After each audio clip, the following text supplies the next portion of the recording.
గౌరవ రేవంత్ రెడ్డి అన్న, మీరు నిన్న వీళ్ళని మాట్లాడుకుంటా తెలంగాణ భాష మాట్లాడుతున్నాం. మీరు కలం పట్టనోడు కూడా ఏమన్నారంటే వాడు విలేకరి అన్నారు మీరు.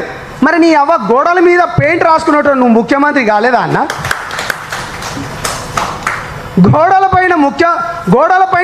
పైన పెయింట్ రాసేటోని నువ్వు ముఖ్యమంత్రి అయినప్పుడు తెలంగాణ ఉద్యమం గురించి, తెలంగాణ అస్తిత్వం గురించి, తెలంగాణ నీళ్లు నిధులు ఉద్యోగాల గురించి కొట్లాడి సాధించుకున్న ఈ తెలంగాణ రాష్ట్రంలో 100 కోట్లు పెట్టుబడి పెట్టనోడు పాప మా యూట్యూబ్ పుణ్యమా అని చెప్పి, ఫేస్బుక్ పుణ్యమా అని చెప్పి మా గొంతుకలు వినిపించడానికి ఇవాళ కొత్త తరం, నవతరం, యువతరం రక్తం ఉడకలిచ్చింతే ఈ కొత్త యువకులు 4.5 కోట్ల గొంతుకై ఇవాళ వీళ్ళు మాట్లాడుతుంటే ఇవాళ మీకు కలం పట్టనోడు జర్నలిస్ట్ అంటవా అన్న?